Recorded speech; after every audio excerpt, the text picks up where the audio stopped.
Welcome to the Optimus Fantasy Football Waiver Wire Show.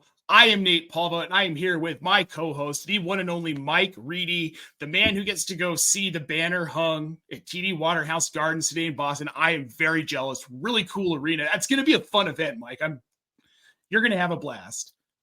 Hey, I've waited since 2008 for this. That was the last one. Just a little brag. I mean, but to be fair, like Boston, these teams just never win titles. The Red Sox, the Bruins, the Patriots, a long-suffering fan base finally getting to celebrate a title.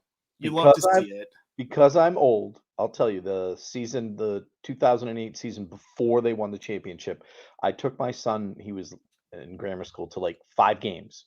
And he said, "Why are we going to so many games?" I said, "Because they're going to win the championship and we're not going to get to go next year. It's just not going to happen. We won't get tickets. So we're going now before they win." And then I would enter conference calls at the time. I worked for IBM, and I would enter conference calls from the City of Champions, Michael Reedy. And people from Chicago and Philadelphia would get pissed. It was funny because in a 2-year span we won all 4 major sports, right? I remember. It was a good time. It was fun. I mean, I wasn't a Patriots fan, but all the other Boston teams, you know how much I love them, Mike. And speaking of love, we here at Optimus love winning, and one of the ways to do that in this weird fantasy football landscape heading into week 8 is to comb that waiver wire. We're going to get started here, Mike. Let's start off with some of these quarterbacks. Really, there isn't a whole lot going on the wire, but there are 2 guys I think we need to really be focused on this week. Russell Wilson, starting in Pittsburgh. There were a lot of questions how he was going to play. He was QB3 this week. So I think against a good Jets defense. Looked really good. And that's really good. I tweeted something out there about it, and somebody said, "Oh, because he beat the Jets." The Jets have a great defense against the pass. This isn't like it was against the Jaguars. This was against the Jets. He looked crisp. I think we understand why Justin Fields was sitting. And if you have George Pickens, you must be so happy to have somebody who can get him the football. I stacked him last minute in a showdown contest with Russell Wilson this week. That must have been big. I won some money. It was nice. But Russell Wilson is a guy that I really think if you're in a situation where you got Brock Purdy, he is not playing well. You drafted Patrick Mahomes. He is not playing well. We'll get to that later. Russell Wilson is someone that you can pick up on waivers. You can plug him in and you can play him in week 8. I don't see any reason why not. Their matchups moving forward, they've got the Giants, Commanders, and Ravens the next 3 weeks. All of those teams are bottom half of the league against quarterbacks. This is a better offense now. And then another, you're going to love this one, Drake May, your boy. He's playing again. He's playing well. Great. Yeah. He has 5 touchdowns in 2 games. And unlike Russell, he did play against the Jaguars. One of them, so he had a game against a really crappy defense. He gets the Jets this week. But the thing is, he's passing the ball a lot. He's moving his feet in the pocket and not taking so many hits as Jacoby Brissett was taking, at least. And he's made Hunter Henry viable, right? So I think he's a nice add as well. He's produced 2 weeks in a row. Both of those guys very viable, especially if you've been trying to ride out Patrick Mahomes, hoping that he'll score 20 fantasy points at some point in time, and watching him make it to 17 and being disappointed. Yeah. Well, and Mays opened up this offense for other players as well, because we saw KJ Osborne get a bunch of targets. Do we think that's something that continues, Mike? The week before it was Demario Douglas, so he may spread the ball around, which good quarterbacks do, right? I'm okay with that. Most of the passes are going over the middle. KJ Osborne's another good route runner. So if the defense tries to take someone like Demario Douglas away, or he's going to move on to the next guy, which I like. I think the primary pass catcher who's going to be involved every week, and he might appear to be the second option, but every single week is probably going to be Hunter Henry. Yeah. No, and I would tend to agree here. I really wanted to be able to trust Mario Douglas. We talked about him. I still think he's a good waiver ad even now, but he's a flex play. But he's a flex play. He's a flex play. Now the last one here on the list, we finally get to talk about him in a real way. He's actually starting. Jameis Winston of the Cleveland Browns, hyper targeted Cedric Tillman. Yes. When he came in, I think all 5 of his targets were to Tillman, but he looked good. And we know what Jameis Winston brings to the table. He's going to sling it. He's going to, right? Yep. Yeah. I would be okay with any of these 3 quarterbacks if I needed someone either for a bye week fill-in or just to cover me. Quarterback's pretty deep position, but Winston's a guy who could end up top 10 the rest of the way fantasy wise. The Browns could lose every game and he could be a top 10 quarterback. I mean, it's no question. I mean, he came in, went 5 of 11 for 67 yards, threw a touchdown. Yeah. Yeah, and that's what you're going to get. Most games, you're also going to get an interception peppered in there. Whatever. But from a fantasy standpoint, the amount of yards and touchdowns this guy can produce the rest of season, again, like you said, Mike, top 10 quarterback. His 30-30 season, what was it, 30 touchdowns, 30 interceptions, something like that, whatever it was. I won, I don't know, like 7 championships with him as my quarterback that year. And people were like, he sucks, you can't. Dude, I don't care. Fantasy points. The guy's giving me 25 fantasy points a week. And you can't complain about that. That's so I'll admit I'm emotionally attached to Jameis Winston as well. I've been rooting for this since last season. Preseason we talked about it. Yeah, we were talking about this for a while. I think I did say, like, I figured it was going to be like 8 to 10. I didn't think it was going to happen this way necessarily, though I can't say I'm surprised. Deshaun Watson never looked like he was really in that good a shape, right? Like, it didn't feel like the conditioning was there 100%. He looked like he didn't care while he was playing. That's all it looks like. He looks like, I got money. Yeah, and there's a lot of reasons why that injury could have happened. I feel like conditioning was part of it. Herm's here chiming in the chat. What is up, buddy? I'll see you tomorrow night. Real life football doesn't always equal fantasy football. Let Jameis cook, baby. And that's the truth. Look, in the real world of the NFL, you really don't want Jameis as your starting quarterback. He's a liability. He turns the ball over. He's a wild card. This is the best option for Cleveland, and for fantasy managers, man, just go out and get him. It's probably going to cost you a bit because we're all really excited about this. Plus, I'm excited about David Njoku. I'm excited about hopefully unlocking Jerry Jeudy in this offense. I think it's good for Nick Chubb in this offense. It takes a little bit of the pressure off of him. I'm less concerned about re-injury. It actually helps their defense a little bit as well because they'll actually move the ball somewhat on offense. I mean, I know he's going to turn it over, but it's going to be so much more fun too. I mean, if I was a Browns fan, I'd be happy about it, even if they don't get the wins, just for the fun. The fun aspect of Jameis Winston is off the charts. Well, they've been chanting for this for the first 6 weeks of the season, so much so that they made him inactive this past Sunday to try and stop the chants. They still had to activate him. They still ended up having to activate him. We got Chubb's Burger, our boy Brandon here dropping in the chat. He wants to know, Mike, Winston, Nix, or Wilson rest of season in a league where interceptions don't count for negative points. Wow. I'm probably going to roll Jameis Winston, I think. He doesn't have a lot of great wide receiver options, but hold on. Give me one moment here. I want to look at one thing. All right. I think for me with Winston, it's just the upside.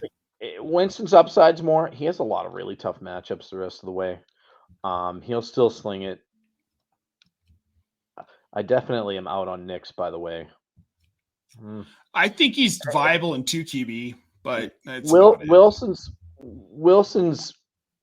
rest of season outlook of who he's playing is a little bit better than Winston's, but not enough where I would say Wilson over Winston. I just think Winston's going to throw touchdowns. He's not afraid to just sling it down the field, and he's gonna. I think Yeah. he'll probably average more fantasy points per game. Yeah, I wouldn't be surprised if he's top 5 from week 8 on the rest of the season. But we'll see. Legit, yeah, he has to be in top 10. That's what's crazy. Oh, I know. It's insane. This is just such a crazy season. So now we're going to move on to running backs, Mike, and we're going to start off with Las Vegas wonderkind who couldn't get it done in Minnesota, Alexander Madison. Right now, he is rostered in 54% of Yahoo leagues, 42% of ESPN leagues. This offense in Vegas is terrible, but Alexander Madison is not terrible in this offense. The touches are there, right? So, I mean, they have to go up against KC this week, which is the toughest defense for a running back to go up against. He's not overwhelmingly awesome at any aspect of the game, Madison, but he does a little bit of everything. He's like a jack of all trades. So I don't think he has 100. He doesn't even have a 100-yard rushing game yet this season. No. But he seems to be getting between 25 to 40 yards receiving and like another, I don't know, between 60 and 80 yards rushing. And he's getting 19, 20, 23 touches a game. That volume's king, right? So you're looking at a guy who's probably going to get you double-digit fantasy scores the rest of the way.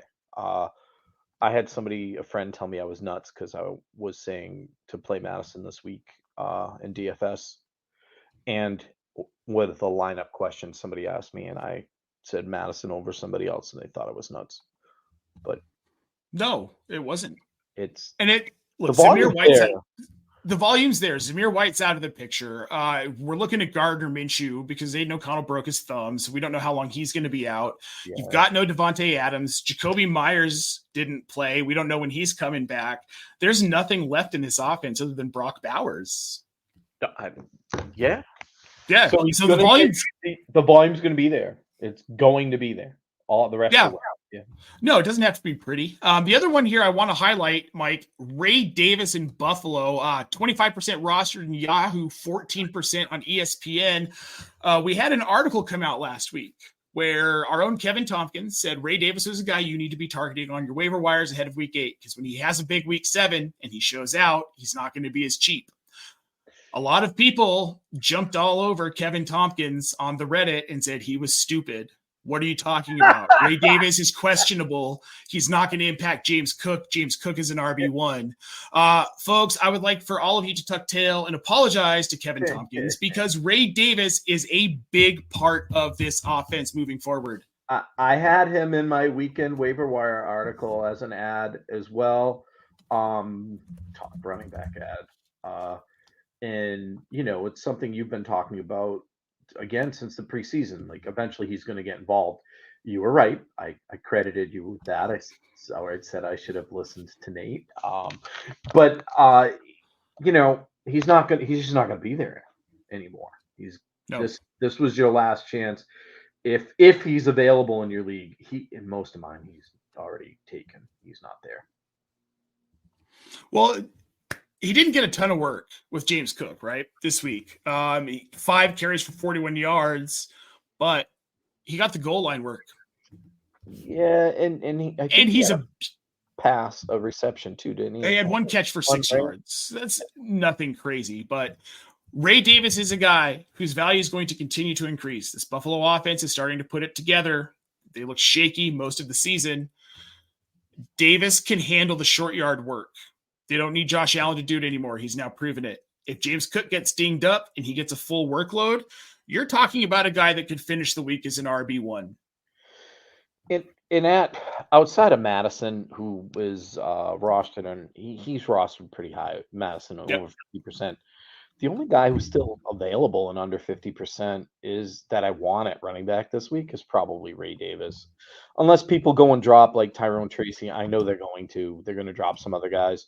But he's the only running back out there right now that I think is a viable ad that's worth your time. Yeah. Yeah, I mean, other guys we've got on the list right now, we've got JaMychal Hasty in New England. He's basically 0% rostered, Yahoo and ESPN. Tyler Goodson in Indianapolis, which that's more of a if Jonathan Taylor doesn't play kind of, and pray he gets a touchdown.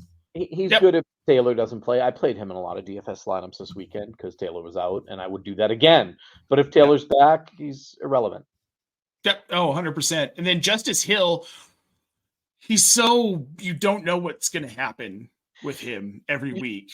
If they're playing a team where they have to throw the ball, or where you assume they're going to have to throw the ball, he's a viable flex play, right? Sure. If they're not, he's useless, right? Like he's only going to get 4 touches, maybe 5. So it has to be in against a team with a powerful offense where you think they're going to have to pass the ball, or a team that stops them run exceptionally well and they're going to pass the ball. Although the same thinking goes to Zay Flowers, who had 1 catch for 19 yards or something like that last night. They spread the ball around really well. The Ravens. Well, Mark Andrews got involved. Talked about it a bunch of times, right? Like, Mark Andrews was viable again. That's right. Somebody has to not eat when others are eating. Yeah, exactly. All right, I want to get into the chat here. We've got some very lively conversation centered around Alvin Kamara. The Goon Alchemist wants to know who he should try and move Alvin Kamara for. We've got Uncle Ted saying for Cooks. Do you think that's a trade you can make straight up right now? Maybe. I don't know. I probably still want to keep Kamara there. I would think so. How about Cooks and an added wide receiver? If you could get maybe like Trey Tucker back. Not Trey Tucker. Sean Tucker? Come on, even at all. Would you have any interest in either one of those? I have no interest in Sean Tucker. He's exactly what I thought he'd be. 5 touches for whatever amount of yards. Vidal's an interesting one to get there as a throw. He is. That I'd be more likely to take. Okay, then we've got Paraiko wants to know, trade Brees for Neighbors and Pollard. I'd make that deal. We don't know. Yeah, Brees is going to be pretty up and down. Uncle Ted says DeMercado needs the ball more. I mean, it's Jonathan Gannon, so I don't know what to do, man. Roshan Johnson out of a bye is nice. Yeah, I'm going to be firing him up a little bit this week. I definitely do not hate that. But now, Mike, let's move on to our waiver wire wide receivers. This is an interesting group. The names are getting weirder and weirder. At the top of the list, we've got Cedric Tillman, who had what felt like a career week last week after Deshaun Watson went down, right? Just peppered with targets. Then we've got Romeo Doubs in Green Bay, who had a really good week last week. You need to complain more, wide receivers. You need to complain more. That's all. Yeah, right. Apparently get suspended for a week. And then we've got Jawan Jennings, who is available right now in a very banged up wide receiver room in San Francisco. He'd be my top waiver ad, by the way, for the week. Jawan Jennings. Yeah. I think that's fair. And then we've got Jalen McMillan, who did see some action. And then we've got Mike Evans and Chris Godwin's done for the year. Yeah. There's no way he comes back. No. Mike Evans. Definitely done. Yeah, Mike Evans. I mean, we'll see him again. Evans is week to week. I have him rostered on a lot of teams, and I saw the tackle, and when I saw him holding his leg, I was like, "Oh no, that is not good." No, it was bad. Then when you saw the replay and you saw how he got turned by the defensive back, yeah, no, that's Jalen McMillan's not a bad ad in this offense. Baker Mayfield has to throw the ball somewhere. He was a slot receiver in college. So he's going to take over that Godwin role, and Godwin's currently the wide receiver 2 overall. So the target's going to be there. He had 8. He only caught 3 for 15 yards last night, but the volume's going to be there. So, I think he's worth a gamble on the wire myself too, or somebody people won't add, and you could add tomorrow after the waivers process. So yeah. The last one here we've got on the list, this is my ad. Ricky Pearsall. Big Ricky Pearsall guy over here. And with the injuries and the fact that he was a first round pick, I think we're going to see him start to get worked into this offense. He had 5 targets on Sunday. He and Jawan Jennings are probably going to be starting. Yeah. Ayuka's done for the year. Debo has pneumonia, so we don't know when he's going to play, or, no idea if he plays this week or not. He won't play this week. I cannot see a world in which he plays this week. I can't see it either. I wish I had known this Sunday, by the way. But that's why I had Juwan Jennings at the top. Pearsall's right up there too, right? Like these are guys. I think they're better than the options in Tampa Bay. Let's put it that way. McMillan's going to get targets, Yes. but when we talk about tight ends, I think the other guy is probably going to be their top option down there, where Purdy can put the ball in people's hands. I know people are unhappy with him, but man, in-game injuries killing that team. They're brutal. I saw a really funny meme, GIF, video, whatever, and it said the 49ers injury report, and it was from that. Remember that game, Oregon Trail? Your whole team has died of dysentery. This is the rest of your season. This is what you have left. We do have someone here in the chat. This is an interesting proposition here. Uncle Ted saying Rashad Bateman has to be on that list of wide receivers to roster right now. He is not on this list. Mike, do you think he should be on this list? He's going to be on everybody's list because he had one big week this week. I think he has 2 decent weeks on the season. The reason why I didn't throw him on the list, and I left it out there for you to do if you wanted, I know he's going to be on other lists. I've already read other waiver articles, by the way, and he's a top ad by everybody. Zay Flowers had 1 catch last night. Do you think he's going to just vanish and never have another big game? Lamar Jackson spreads the ball around. If you want a guy that you don't know when you should play him and when you should sit him, grab a Ravens wide receiver and pray. I mean, that's what they do with that offense. You want Henry, you want Lamar Jackson for sure. Man, MVP again. But everybody else is going to be up and down. That includes Andrews. I know people are all excited about him again for 2 touchdowns, but he didn't have a lot of targets or receptions last night either. No, he had 2 touchdowns. So I know Bateman had a big game. I would not rely on that to be consistent. No, I've always liked Rashad Bateman, but in this offense, it's exactly what you're saying, where you don't know who he's going to throw it to. There's some weeks he's going to throw it like 10 times because that's all they have to do. The only reliable, so good though. That's right. What makes Jackson so good, right? Like, yeah, exactly. This offense is at the will of what Lamar Jackson decides to do week in and week out. There's no way for us to know that. Zay Flowers is a guy I want rostered. Rashad Bateman, there will be spot weeks. Zay Flowers gets hurt. Mark Andrews gets dinged up. Maybe I'll think about grabbing him as a flyer, but I don't want him on my roster long-term right now. He's just a clogger to me. That's how I look at it too. And I know he's written up in other articles because I read them from much larger sites than ours. And yes. I think that's almost irresponsible, or it's too easy, right? It's too easy. Too easy. We don't do easy here. We go deep. We go deep for you guys. And we have got a question here from the Twitterverse. Jason Quinn dropping in. Jason, it is good to see you. Thoughts on Tyrone Tracy rest of season? Nate, what do you think? Drop Tracy for Juwan Jennings? Oh, see, here's my problem with Juwan Jennings. I say yes. If you don't, and you need the running back, which is harder to come by, Tracy will be viable again. I wrote Tracy up in my waiver article. I didn't really feel like I absolutely had to, but I just wanted to make sure people know Devin Singletary's value is mostly dead. Tyrone Tracy with a healthy Singletary last week got the majority, was like 73% of the snaps at running back. So moving forward, yeah. And no, I wouldn't do it for Jalen McMillan. Definitely not for Jalen McMillan. Jason, I think the volume will be there for McMillan, but I am concerned with the wide receivers in Tampa Bay with who's going to be the one that produces and who's not. Godwin out. If Evans misses time, once Evans is back, it'll even out more. But I think Baker's going to spread it around a little bit more than people expect. He's going to have to.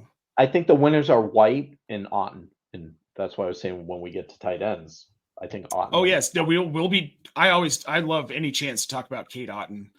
That's all. The real Geese Squared dropping in here. Is Nico Collins worth holding for 2 weeks if I lost Godwin yesterday while being tied for first? Wandale's my wide receiver too. Mike shaking his head. Yes, I am going to agree here. They're saying got offered a trade for Nico. Scary Terry straight up for Nico. Now, Here's the problem: is Jaden Daniels playing? Because If Jaden they- Daniels targets McLaurin, Marcus Mariota didn't so much. if Daniels is playing, it's a good trade, especially if you need the wide receiver, which it sounds like you do. You lost two. If Daniels is going to miss 2 weeks, you can wait. We need more info on Daniels. Yeah, we do need more information on Daniels. So for now, I would say no. We also have Rithwik Rao Polanini. I think I said that right. Maybe. Over here on YouTube. I lost Metcalf and Godwin this week. My other options are Dell and Ladd. Which wide receiver should I pick up for long term? I'm 4-2. Metcalf's going to be fine. I'm not worried about DK Metcalf at all. Chris Godwin's done. Take Dell. Despite 3 targets, not a single catch in that game against Green Bay. Ladd McConkey, fairly disappointing last night as well. I need to know who's on your waiver wire, but of the guys we're talking about here for long term, it's probably going to be either Pierce Hall or Juwan Jennings for me. One of those 2 guys. Yeah. Go to that Niners wide receiver core. That's where you're going to want to be here. The real G squared saying, I have Brees, Josh Jacobs, and Jordan Mason. Does that change how you feel about that, Mike? About I'll bring it back up here. About Tyrone Tracy or about the trade? About the trade. No, still the same. No. Yep. I would prefer to keep Nico Collins, to be honest. Yes. Chemistry with CJ Stroud's just insane once he's back. He's means so much to that passing game. And we've got one more here I want to address. Uncle Ted wants to know, why wouldn't you want a cheap piece of that insane Ravens offense? Because it's too unpredictable. And I understand where you're coming from with this, where it's like, you just want a part of that offense, right? I get that feeling. But with Rashad Bateman, he's not the part you want. So one of the worst pieces of fantasy advice that I see out there all the time is, you want a piece of this offense because it's so high powered. You don't want the 5th option or the 6th option. You don't. No. And in this offense, in all honesty, he's probably the 5th option at best, right? So he's going to have a big game here and there. If you can stand having somebody who's complete boom or like utter bust of like maybe 1 or 2 points a week, have at it. Do what you want. But I try to plug in guys who are somewhat consistent with a much higher floor than his. His floor is 0. Mm-hmm. His ceiling is what you got this week, but his floor is legitimately 0. And he will see that again this season. Yeah. Real G Squared also wants to know, is Khalif Raymond worth a pickup since Jameson Williams is getting a 2-game suspension? I say yes. I don't know how much Jameson Williams we're going to see rest of season. I mean, yes, I didn't know he was getting a 2-game suspension. I feel out of the loop here. PEDs. What did I miss? Oh, God. Yeah, dummy. Yeah. He was invisible in that game against the Vikings, where, in all honesty, you can pass on the Vikings. I thought that there might have been a deep ball for him, but I like Khalif Raymond. He produces when he gets a shot too. And Goff trusts him. That's good. Yeah, that's what you want. We've got Caleb D here dropping in, wants to know Etienne or Stevenson rest of season. Ooh, probably Stevenson. Stevenson. Yeah, oh yeah. It's Stevenson. Yeah. And he's not pretty right now. His value is down right now. So I say Steve. Here's another one from Herms in the chat. Tim Patrick, though, yeah, I have him in King's Classic, and I will be using him moving forward. Well, at least for the next 2 weeks. He's a guy I really like as a player.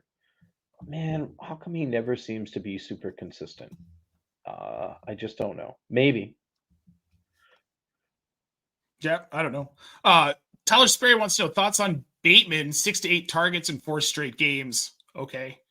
I still don't think it remains consistent. If you want to go for it. Yeah, I don't think it remains consistent. Yeah. Caleb also wants to know, will Chubb be reliable rest of season? I think so. I do too. This man's a machine. He didn't really look held back. He looked like he was 100% on Sunday, so I'm not worried about him. He did. I have him and I didn't play him. And I regretted that. I still won the league I have him in, but I regretted not playing. I was Well, like, yeah, of God course. damn it. I didn't expect this to be. I thought they might hold him back at least a little first game back, but didn't appear they kind of let him loose. Yeah. Tyler does want to know, is Otten an auto start over Jake Ferguson? I kind of, at this point right now with that situation, yeah. yes. Yeah, no, I think he absolutely is. Speaking of tight ends, let's get into our waiver wire tight ends, Mike. This is a very short list. Hunter Henry, who we have already talked about, he is the number one target, most reliable target in New England for Drake May. Seen it 2 weeks in a row now. He's the only one getting the consistent volume. Cade Otton is an ad. You look at the wide receiver situation in Tampa Bay. No Godwin, no Mike Evans for the next couple of weeks. Some of us on this channel were talking about Cade Otton going into this week before anybody got hurt. Yeah, I think he's gonna be the top target in this offense for him and Rashad White probably. Yeah, I really think they will be. And then I think we'll see Mayfield spread it around with the wide receivers a bit. Yep. And then the last one here with Tua coming back, Jonnu Smith in Miami. He's streaky. Very streaky. But I think he's worth an ad right now. With Tua coming back, maybe he starts to gain some traction. We've seen McDaniel using him. Why not just keep that going? Well, I want to see them use him like a fullback on the goal line, like they said they were going to do in the offseason. I was hoping for more of that short yardage. Right. Maybe we'll get it. We've got Herms in the chat saying, he's screaming Jatavian Sanders. I think in deeper formats, if you got a bench spot, he's definitely worth an ad to see what happens. If you can afford to just hold him for a week or two. Gray from the Kansas City Chiefs in a deep format is a good tight end ad as well. So like if you're Scott Fishbowl and he's out there, he's not a bad ad. Yeah, no, he's definitely not a bad ad at all. Now, Jonnu Smith, though, really, do we think this is a week where he's viable? Or is this more of a stash him this week, see if he stays involved in the offense, start rolling him out in week 9? If he stays involved. Speaking of Scott Fishbowl, I've had him there. I've played him. I've dropped him. I may try to add him again. Why not? I have a couple of good tight ends in Scott Fishbowl, so that is of the utmost importance. I'm not having a great season there though. I'm like top 1,000. I'm usually like top 500, so I'm very disappointed. Yeah, I didn't have a good week this week in Scott Fishbowl.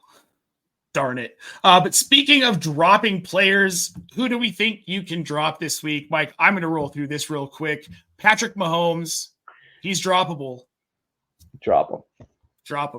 Kluge from Football Guys was on it last week. He said that he was probably droppable. We wanted to see one more week, but I think now it's official. You can drop People gave Dave a hard time over that. I was like, really?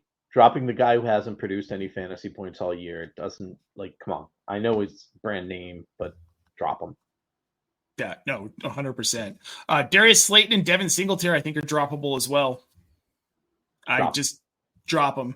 Antonio Gibson, droppable. Yeah, he's not very highly rostered, but yeah. No, but if you do have him, there were a lot of people who were adding in the last 2 weeks thinking, oh, come on, here we go. No. He's had big plays in spot. Just spot here and there, like stuff. A 60-yard play. You're hoping he'd turn into something. He got hurt too. So this last game, that's how come J. Michael Hasty had such a good game. Drop him. Yeah, I would get rid of him. Daniel Jones is definitely droppable. He was replaced by Drew Lock last week, so you can say bye-bye to him on your roster. He was never addable for me. I mean, I know in the easy matchups he looked like he was good. It was who they were playing. Yeah. No. So if you're still holding on to him, guys, get him off of your roster. Jordan Whittington, now that Cooper Kupp is officially going to play, I think Whittington is someone you can reliably drop off of your rosters. And then we're going to round it out with maybe a little bit of a hot take, and I think I've kind of explained it, but I think Jameson Williams at this point in the season, 2-game suspension for PEDs with the issues he's already had in the past, he's droppable for me. There's no reason to keep him on your roster. His value is dead. 0 shares, 0 cares. I have no JMO. Yeah. But yeah, definitely droppable after that suspension. They're going to be reluctant to.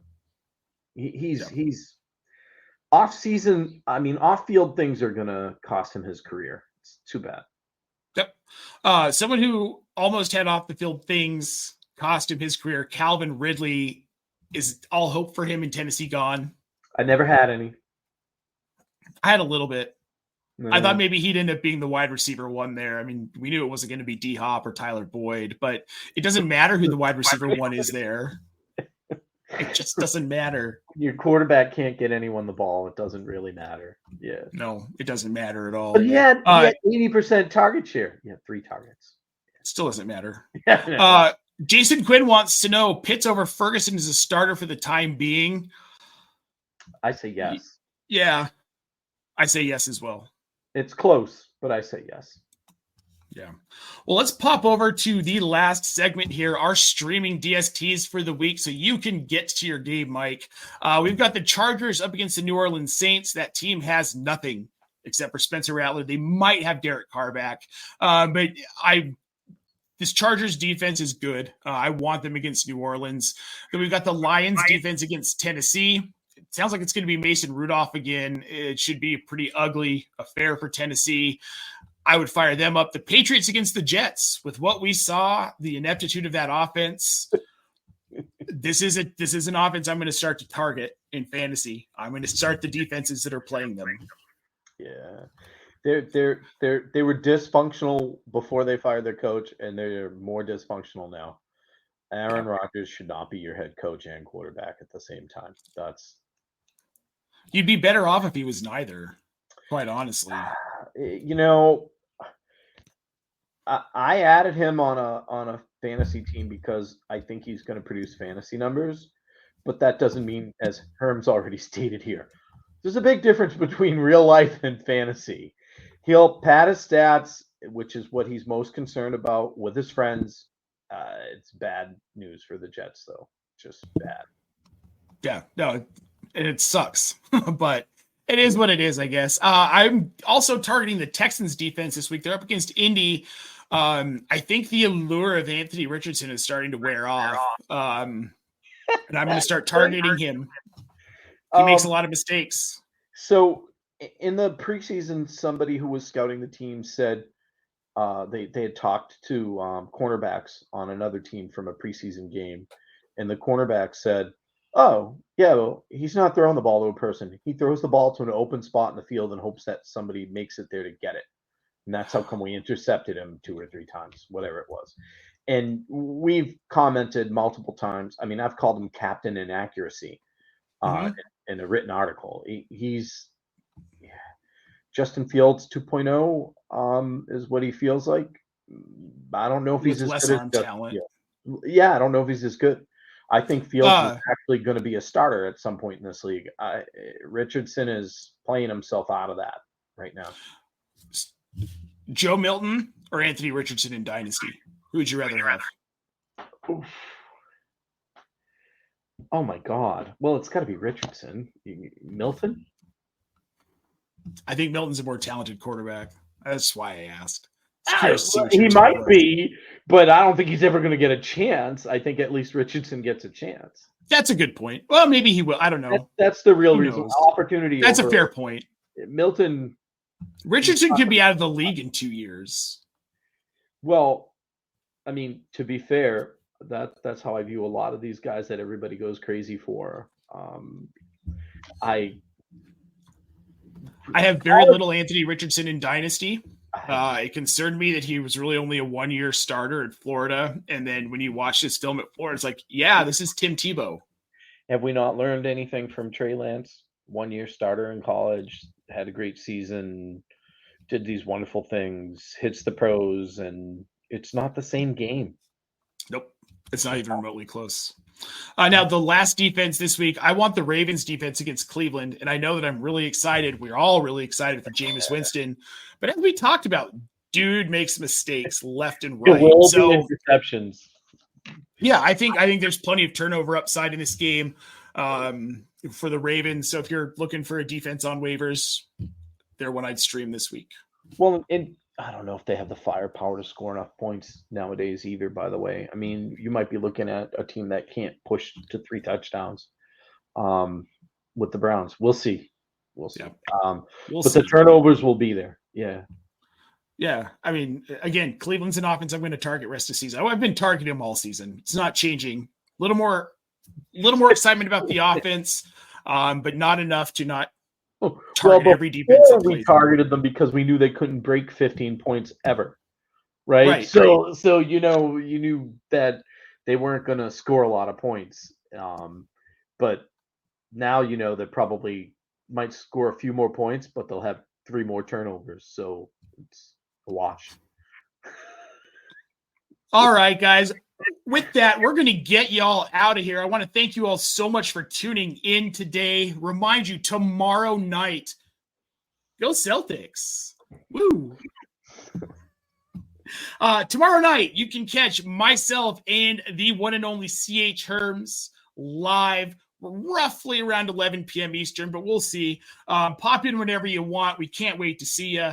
And then on Thursday at 5 p.m. Eastern, the Nate and Casey show with special guest host, the one and only Michael Stoyanov, the first person to die in the Dark Knight. Pretty thrilled to have him. Good friend. I am in his home league, and he kicked my ass last week. So there you go. We can talk about that on the show. Then, of course, on Friday, we started off with DFS Live. That is me and Mike at 4 p.m. Eastern-ish, as with everything, But we'll be there to give you the main slate deets, get you winning. We've been winning, and we want to help you keep winning. Then to wrap up the week on Friday, 6 p.m. Eastern, I will be live for a Q&A session. Drop those questions. We went for about an hour and a half last week. Consistent questions in the chat. So guys, tune in for that. We're here to help. And then, of course, every Sunday at 11 a.m. Eastern, myself, Mike Reedy, and the rest of the team are dropping in on Reddit to answer your start-sit questions right up until kickoff. Hop over there, our fantasy football. It's a great subreddit. If you love fantasy football, you're going to get a ton of information all week. They've got AMAs from Fantasy Pros, Player Profiler, RotoWire. Kyle Dvorak is there once a week, and he's a brilliant brain. The comments are also sometimes excitingly fun. If you think Twitter's vicious, Reddit makes Twitter look tame. Oh yes, very tame. But that's all right. We love it. They're passionate about the game. Oh, I like it. Yeah. And you got to remember that they love it so much, and they love us so much. Yeah. And we love you guys so much. And with that, we're going to get you out of here. I'm Nate Polvovgt. He's Mike Reedy. We'll see you on Friday, folks. Until then, happy waiver wire adding.